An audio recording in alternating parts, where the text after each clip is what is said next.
La fin de l'histoire entre Alfa Romeo et Sauber est proche, et celle-ci va sans doute s'achever dans l'anonymat le plus total. Guan Yu Zhou et Valtteri Bottas pilotent l'une des pires voitures du plateau, et les opportunités de marquer des points sont extrêmement rares. Inutile de vous dire que du côté de la Suisse, ils ont hâte de passer à autre chose, et sur le papier, l'avenir s'annonce radieux. Sauber va bénéficier d'un soutien renforcé d'Audi, qui deviendra son fournisseur moteur à partir de 2026, mais surtout son actionnaire majoritaire en 2025. Pourtant, beaucoup d'incertitudes entourent le projet d'Audi aujourd'hui. La démission successive du PDG de Volkswagen l'an dernier, puis celle plus récente de celui d'Audi, aurait amené la marque allemande à revoir ses plans.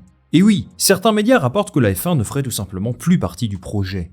C'est quand même une nouvelle assez surprenante. Souvenez-vous que l'an dernier, Stefano Domenicali et son équipe ont présenté en grande pompe leur arrivée en Formule 1, avec fierté qu'un nouveau grand nom de l'industrie automobile vienne s'ajouter au championnat.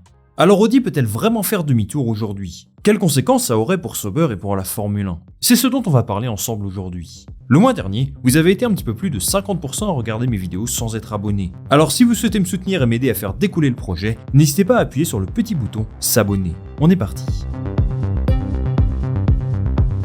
Faisons un retour en arrière au 26 août 2022. Ce jour-là, Audi annonçait officiellement son arrivée en Formule 1 à partir de 2026. Ils se sont d'abord présentés comme constructeur moteur, mais il ne faisait aucun doute à l'époque déjà qu'ils seraient finalement une écurie à part entière. Audi va racheter 50% des parts de Sauber l'an prochain, c'est en tout cas ce qui est indiqué sur leur feuille de route. Tout semble aller dans cette direction, et on peut s'attendre à les voir s'impliquer de plus en plus dans le projet. 2026, c'est loin, mais le futur c'est maintenant. Parce que pour être performant d'ici là, eh bien il faut construire des bases solides et compétitives aujourd'hui. Et disons-le, c'est pour l'instant loin d'être le cas.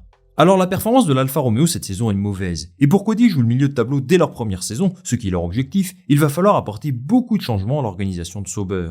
Ils ont 2 ans et demi pour le faire, et ce n'est pas beaucoup quand on y pense. Aujourd'hui, il y a beaucoup de spéculations quant à leur volonté de rejoindre la Formule 1. Tout est parti d'un média qui s'appelle Radio Le Mans, qui contrairement à ce que son nom laisse suggérer, est basé en Angleterre. Selon eux, le conseil d'administration d'Audi va se réunir en fin d'année et décider si oui ou non, ils souhaitent poursuivre les investissements prévus par l'ancienne direction. Je vous le disais dans l'introduction, Audi a un nouveau PDG, en la personne de Gernot Deuner, excusez mon allemand, et il se dit qu'il est moyennement chaud quant à la participation de la marque dans le sport automobile, et donc en Formule 1. Alors Audi a démenti catégoriquement ces informations auprès du média Planète F1. Ils n'ont pas vraiment le choix. Ils ont fait des promesses à Sauber et à Liberty Media, donc tant que rien n'est officiel, ils n'ont pas d'autre choix que d'infirmer ce genre d'informations. Ce qu'on peut dire en revanche, c'est que les tendances montrent bel et bien un certain désintérêt de la marque pour certaines disciplines automobiles. Ça peut sembler fou dit comme ça, parce que l'e-sport ça reste une référence, mais c'est bel et bien le cas. Je peux vous parler par exemple du projet d'Hypercar qui n'a pas eu lieu cette année, alors que leur voiture était prête à être testée, d'un possible retrait du Dakar à partir de 2025, des activités arrêtées en GT aussi. Quand on voit ça, on peut se demander si le sport auto est vraiment une priorité pour eux dans le futur, ce qui serait évidemment un sacré coup dur vu comme leur histoire dans ce domaine est riche. Là, on parle de la stratégie globale de la marque. Mais si l'on se réfère aux sportifs uniquement, il y aurait pas mal de scepticisme autour de Sauber, qui pourrait amener Audi à revoir ses plans. L'année prochaine, l'écurie roulera sous le nom Sauber, et Audi devrait posséder 50% des parts de l'équipe. Encore une fois, il n'y a rien d'officiel, mais c'est ce que rapportent la plupart des médias.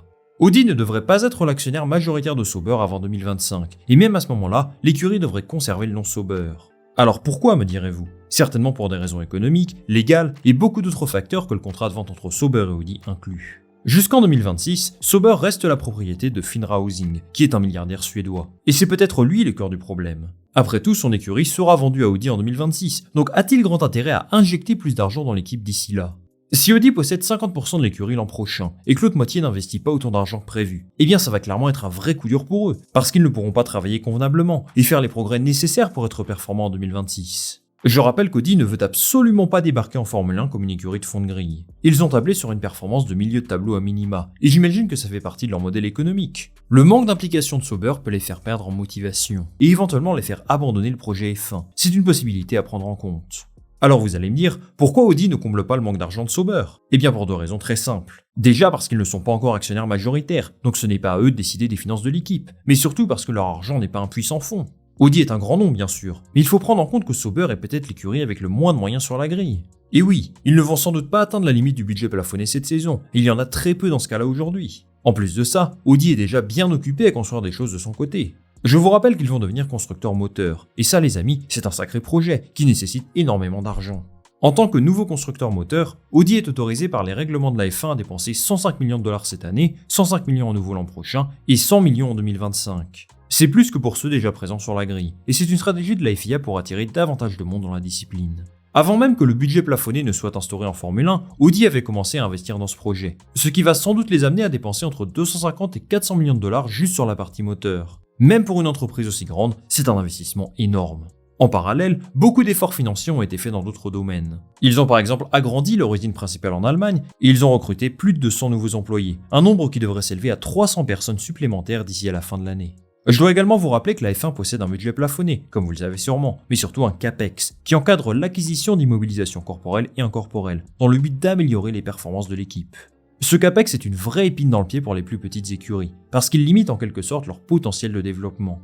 Et oui, des écuries comme Williams ne peuvent pas investir autant qu'elles le souhaitent dans du nouveau matériel, et c'est la même chose pour Audi. D'autant plus qu'ils ne sont pas encore légalement propriétaires de Sauber, donc ça complique encore plus les choses. La situation d'Audi et de Sauber est donc assez préoccupante, et elle amène donc à la question de la mort. Peuvent-ils quitter le navire Formule 1, faire une grosse marche arrière et dire au revoir à Sauber? Bon déjà, il faut comprendre que prendre ces décisions serait une perte financière pour eux. Au-delà des potentiels coûts judiciaires faramineux que ça pourrait entraîner, Audi a dépensé beaucoup d'argent pour débarquer en Formule 1 en 2026, et les voir tout abandonner comme ça serait quand même quelque chose de particulièrement surprenant, pour ne pas dire irréaliste. Pourtant, ce n'est pas impossible. Ceux qui ont décidé qu'Audi s'engagera en Formule 1 sont partis, et la nouvelle direction semble bel et bien avoir des doutes.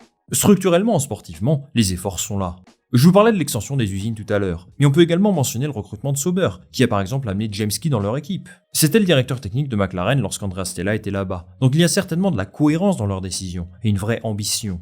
Maintenant, j'ai l'impression qu'on est un petit peu dans un duel à distance entre les deux structures qui possèdent Sauber aujourd'hui. Audi attend que les propriétaires actuels investissent plus d'argent, et les propriétaires actuels attendent exactement la même chose d'Audi. On est sur un dialogue de sourds, et malheureusement, ceux qui en pâtissent ce sont les pilotes et les employés de l'écurie. La question à se poser aujourd'hui, c'est si Audi a vraiment besoin de la Formule 1. Après tout, c'est un sport extrêmement coûteux, dont ils n'ont jamais été un acteur majeur. Ils n'ont aucune garantie sur leur réussite sportive dans cette discipline. Je comprends leur appréhension, et ça ne m'étonnerait pas de les voir reculer ces prochains mois. Pourtant, ça ne me semble pas être le scénario le plus probable. Au vu des investissements effectués, j'ai quand même du mal à les imaginer se retirer du projet comme ça, du jour au lendemain. On parle d'énormément d'argent, et même si le nouveau patron d'Audi n'est pas fan de la Formule 1, il attend certainement un minimum de retour sur investissement, après avoir fait autant de sacrifices financiers et sportifs. Alors il n'est peut-être pas trop tard pour renoncer au projet, et peut-être que débarquer en Formule 1 mal préparé représenterait une perte financière encore plus importante. C'est possible, et c'est ce genre de sujet qui sera abordé lors de la réunion avec Volkswagen à la fin de l'année. Si Audi se retire bel et bien du projet, plusieurs solutions sont possibles. Sauber pourrait chercher un nouveau repreneur, et ils sont nombreux à avoir manifesté un intérêt pour la F1, donc je ne me fais pas trop de soucis pour eux. Le groupe Volkswagen pourrait également décider de refiler le projet à Porsche, qui était jusqu'à très récemment extrêmement intéressé pour rejoindre le championnat. Très sincèrement, vu les relations entre Audi et eux, j'en doute fortement, mais ça reste une possibilité. En attendant de connaître le dénouement de cette histoire, Sauber espère terminer l'aventure avec Alfa Romeo sur une bonne note. Il reste 3 grands prix et une 8e place au classement constructeur à aller chercher. On leur souhaite bonne chance pour l'avenir, parce qu'ils en auront bien besoin. Merci d'être resté jusqu'au bout de cette vidéo les amis. Dites-moi en commentaire si vous pensez qu'Audi va bel et bien quitter la Formule 1, ou alors si vous les voyez s'engager avec Sauber sur le long terme. Moi je lirai tous vos commentaires avec attention. Si vous avez aimé cette vidéo, je vous invite à liker et à vous abonner, ça me soutient énormément et ça me donne un petit peu plus de visibilité. On va se retrouver très vite pour une nouvelle vidéo. Salut, à la prochaine.